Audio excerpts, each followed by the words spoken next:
Muy buenas a todos.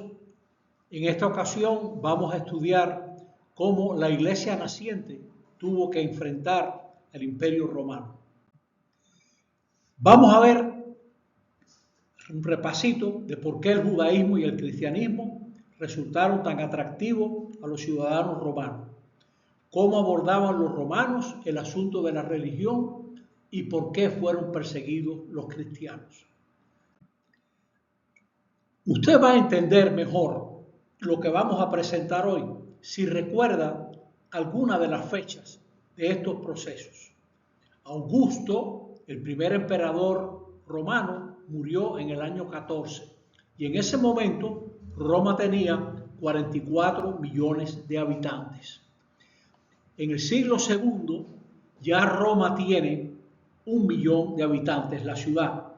Ninguna ciudad europea sobrepasó el millón de habitantes hasta el 1800. En el 117, siendo Trajano emperador, que va a volver a salir en esta presentación, el Imperio Romano alcanzó los 5 millones de kilómetros cuadrados, es decir, un poco más que 5 veces la actual Venezuela.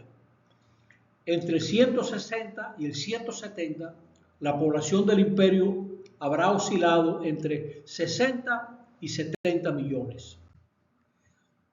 La guerra judía, de la que hablábamos en la reunión anterior, ocurre del 66 hasta el 70 y eso le trajo mala fama a los cristianos porque sabían que Jesús de Nazaret era judío. Septimio Severo, el emperador que gobernó del 193 al 211, veía un peligro en los cristianos porque le quitaban soldados. Una de las persecuciones más peligrosas que vamos a estudiar hoy fue la de Decio, que exigía adorar a los dioses romanos y te daban una constancia de que adoraste, de que diste culto. Otra persecución muy peligrosa, una de las últimas, fue siendo Diocleciano emperador, del 284 al 305. Este hombre pensó que a Roma le iba mal ante los bárbaros porque los dioses romanos estaban disgustados. Y esta es una de las grandes fechas de hoy, el Edicto de Milán, 313, cuando el emperador Constantino y su socio Licinio en ese momento declaran que el cristianismo es una religión lícita. En ese momento la población del Imperio Romano se estimaba en 55 millones.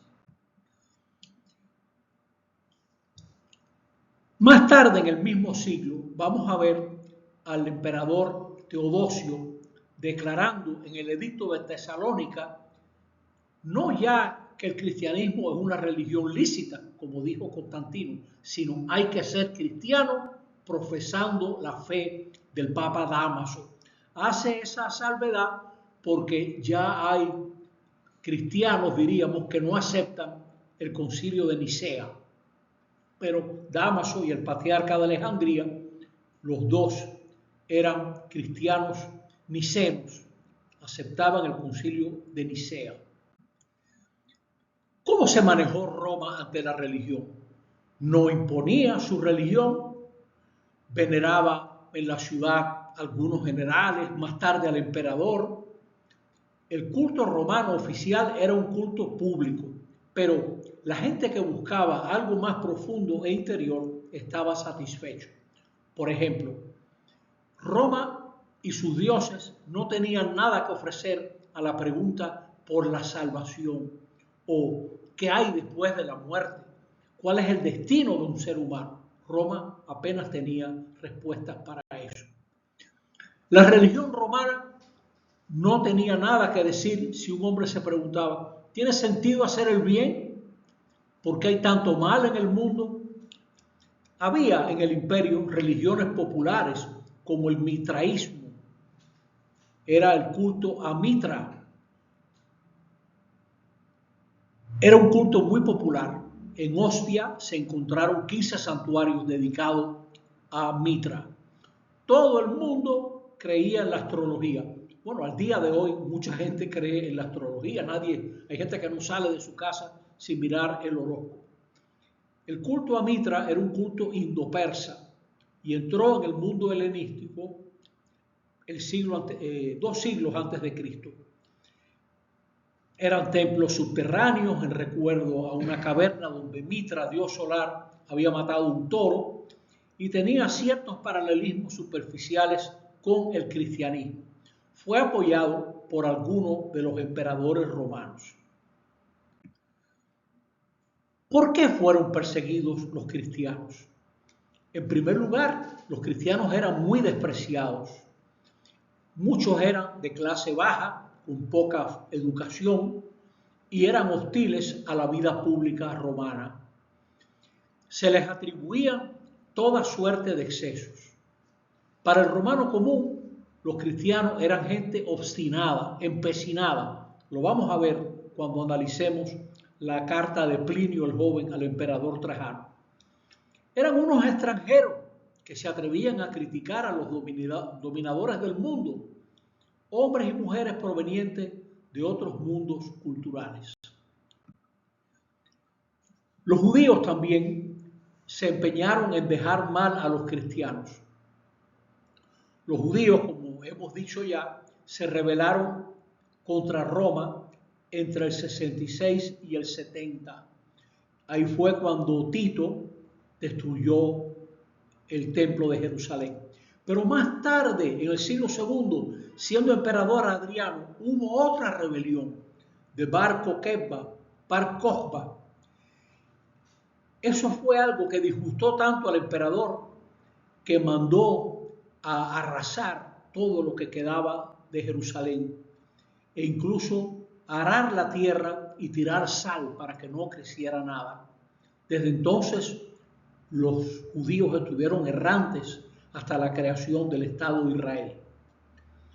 Los cristianos también eran sospechosos porque realizaban sus actividades aparte y en secreto. Roma valoraba mucho la unidad, la conformidad, y su religión era una de las bases de esa unidad. Imagínese usted la hostilidad que suscitaron los cristianos negándose a participar en las actividades religiosas romanas. Se decía que los cristianos se entregaban a orgías, al canibalismo, una mala comprensión de la Eucaristía, a los asesinatos.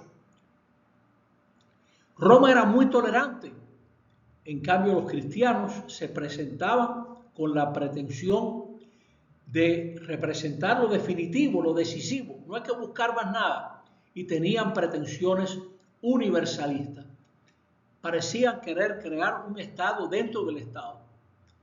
Pertenecen a un movimiento que no considera a su Dios como una divinidad particular, como pasaba en muchos casos con los romanos, sino la única divinidad verdadera.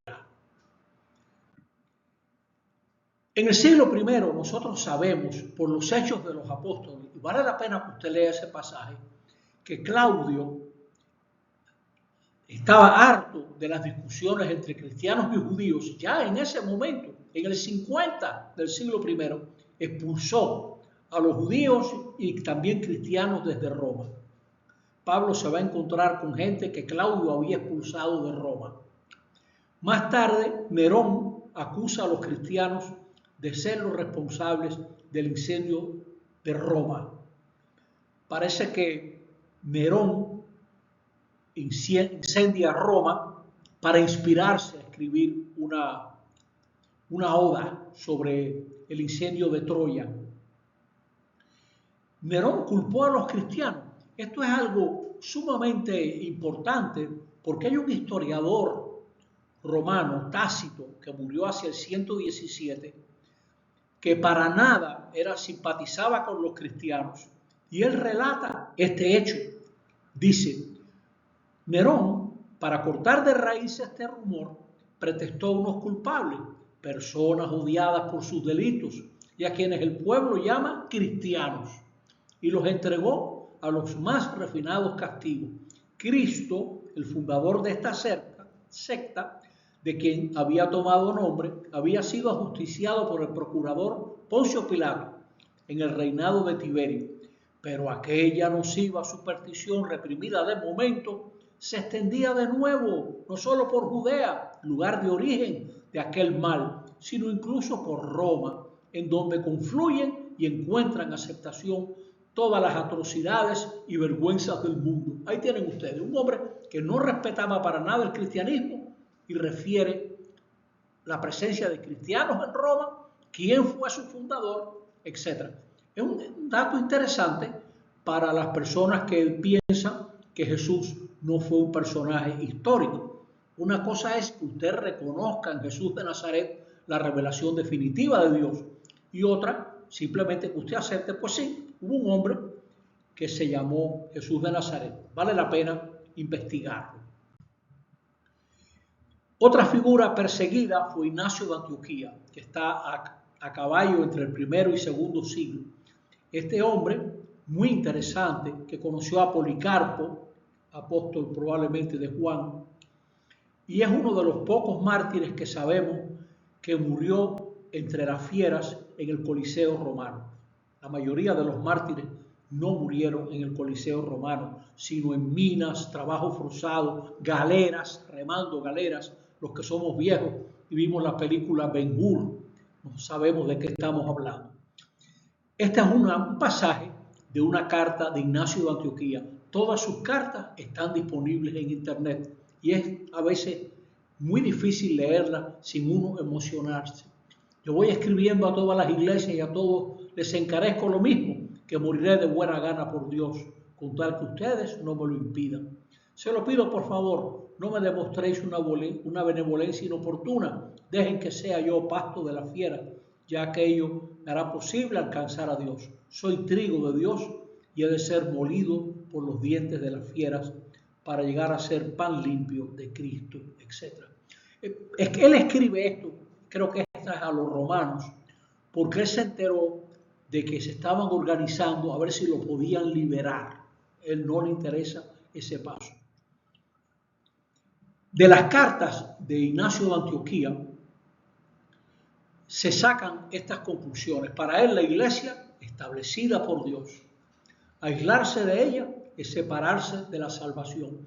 Ya en tiempos de Ignacio, la iglesia tiene obispos, presbíteros, diáconos. La iglesia es una, santa y universal. Enseña la verdad. La Eucaristía es central. Valora el matrimonio y de la oración en común. Insiste mucho en la encarnación del Hijo de Dios, porque ya en ese momento hay gente que defiende que el Dios no puede asumir nuestra historia.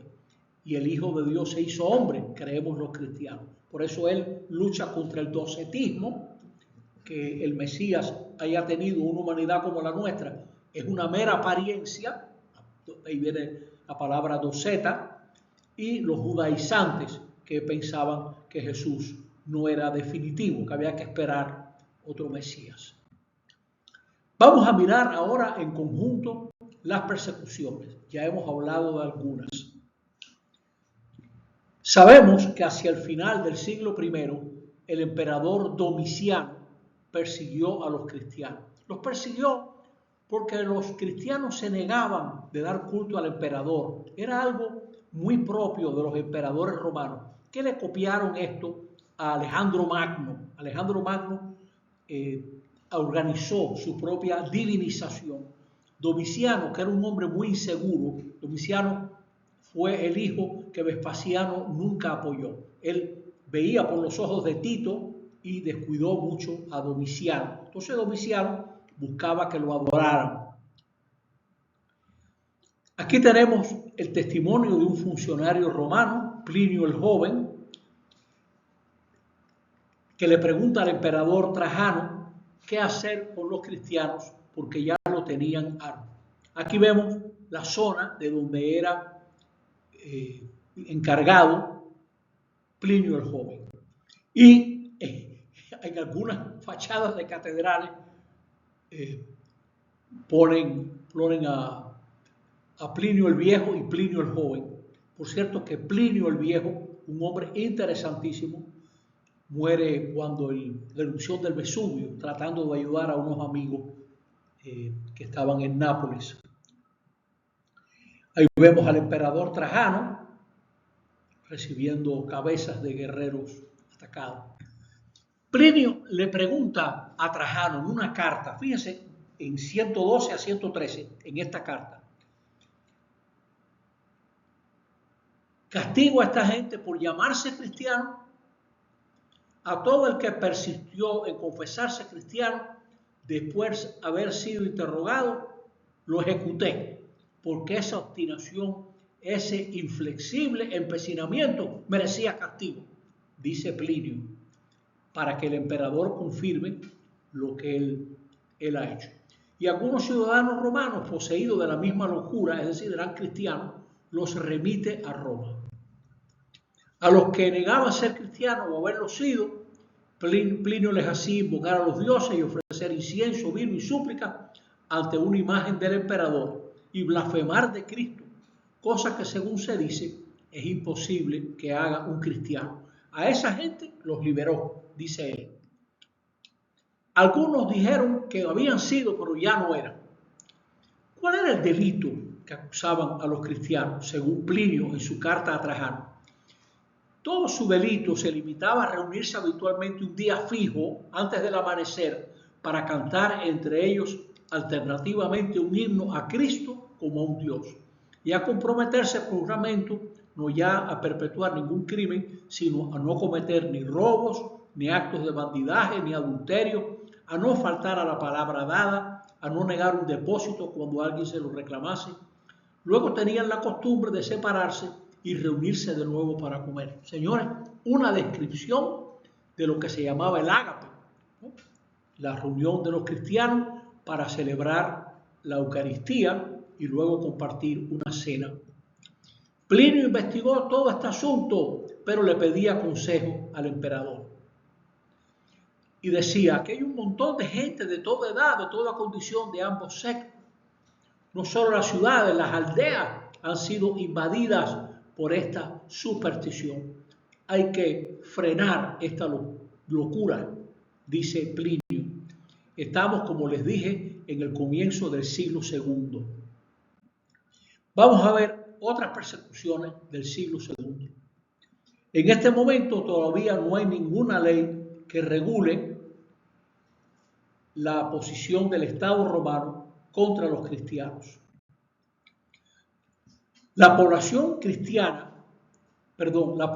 pagana va creando la convicción que no se puede ser cristiano y ciudadano romano. Muchas persecuciones tienen un carácter local. Por ejemplo, Adriano rechaza las denuncias anónimas contra cristianos.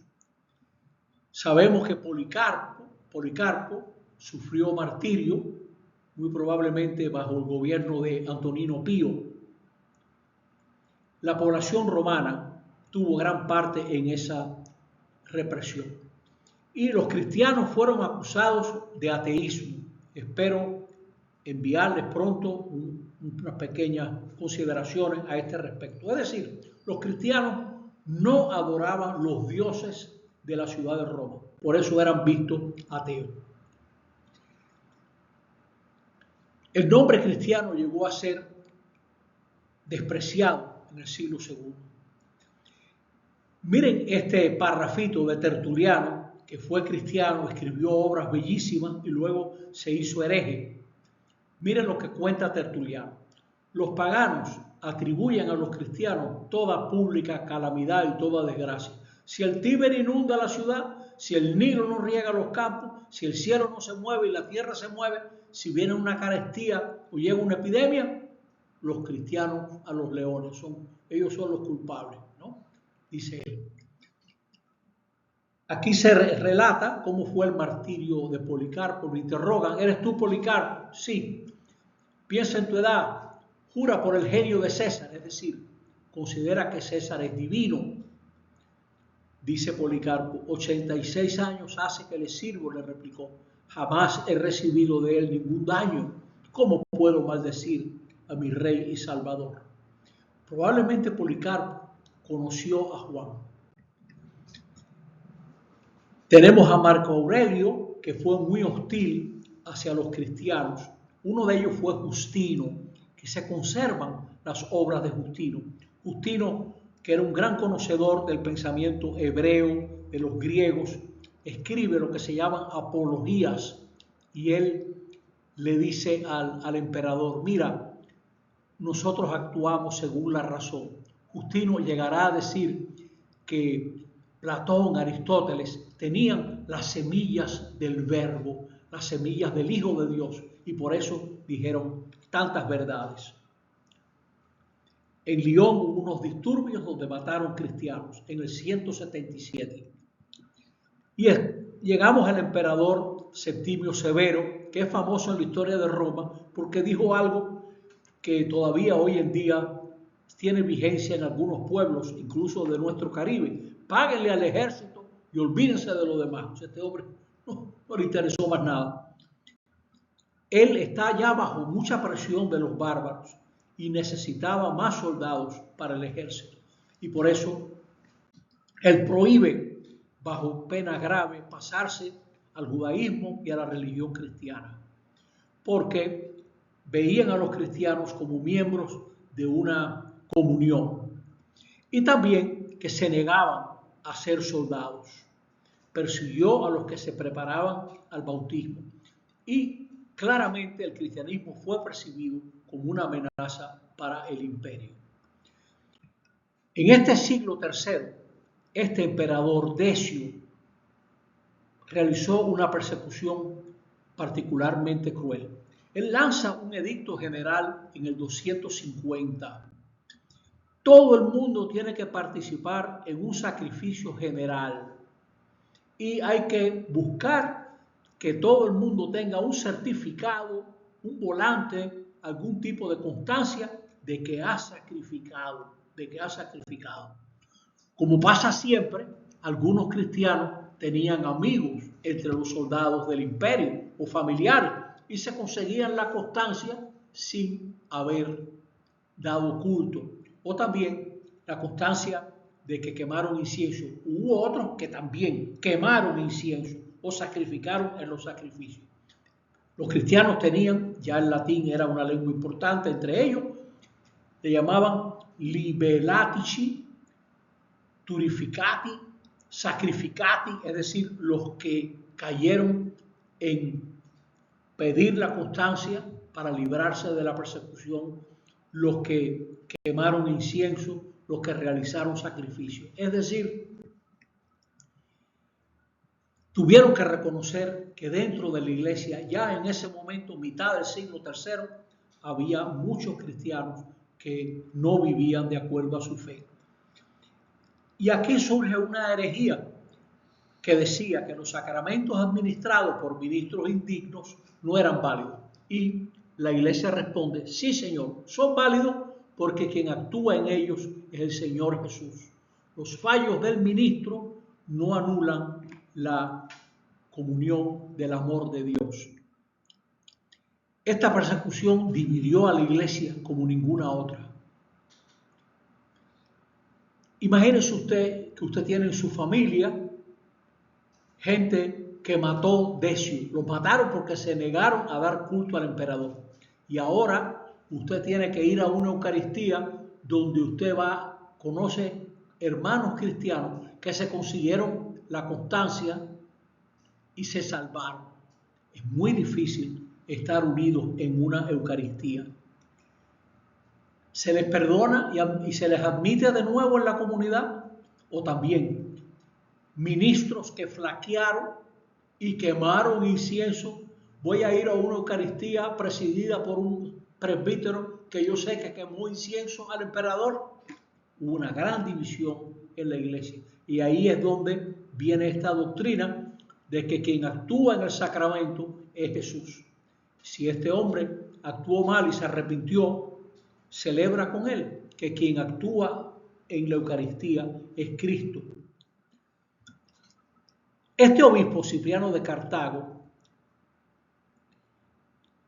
en su iglesia se da el hecho de que los confesores, es decir, los que confesaron la fe, intercedían por los que flaquearon. Cipriano es de esta idea: estar unido a la iglesia es estar unido a su obispo.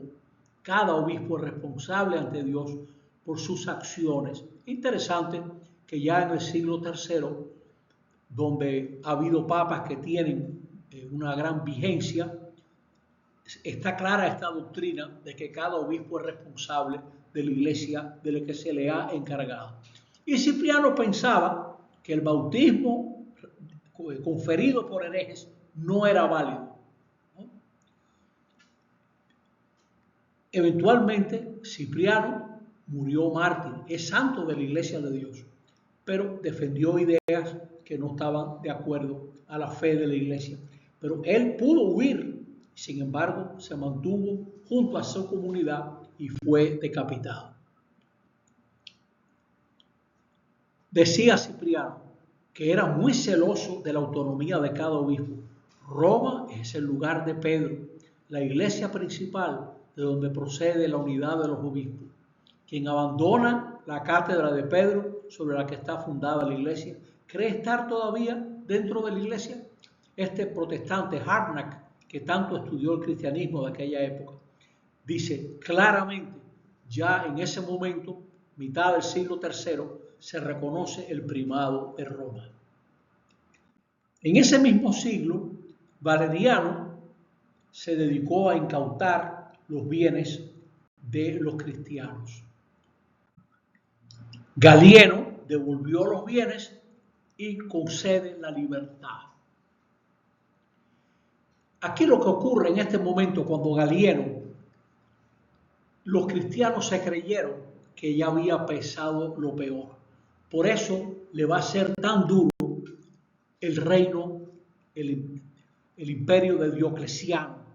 Porque Diocleciano está desesperado porque se da cuenta que si la presión de los bárbaros sigue así, Roma está perdida. Entonces él, entrando en el siglo IV, ordena que los templos cristianos que ya los tenían sean demolidos, que los cristianos entreguen sus libros sagrados, que no se reúnan, que no haya culto, y ningún cristiano es capaz de actos jurídicos.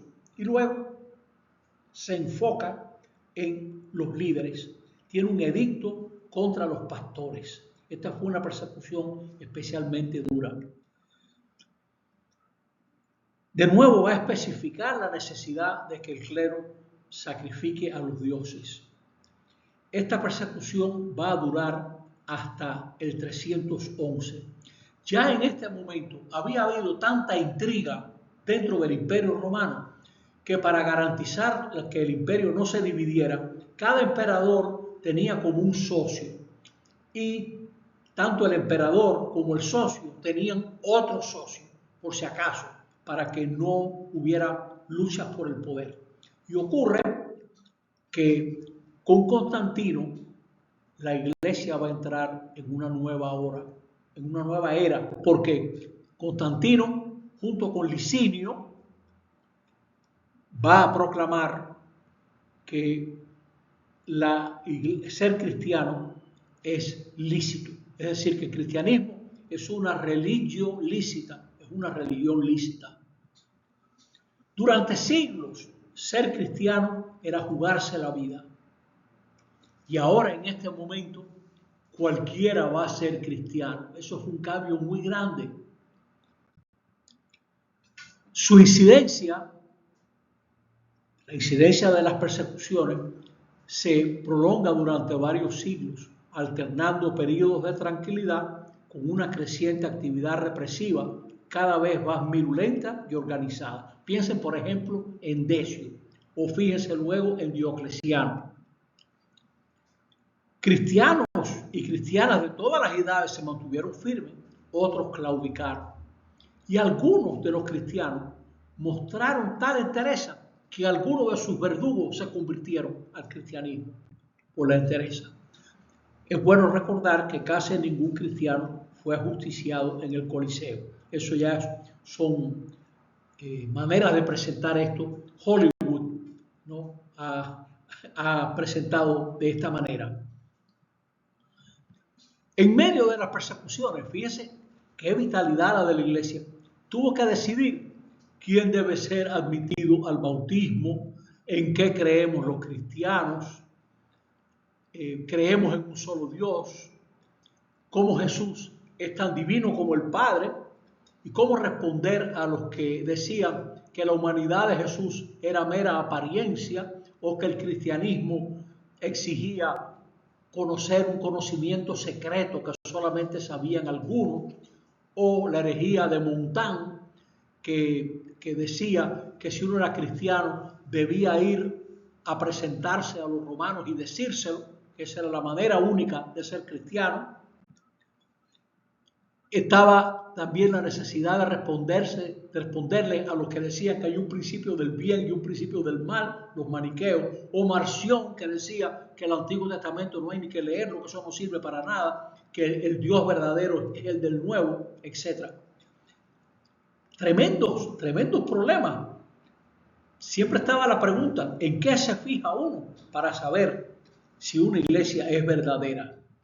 ¿Cómo llevarle la noticia a esos pueblos que estaban más allá de los límites del imperio? ¿Cómo tratar a esa gente? ¿Qué hacer?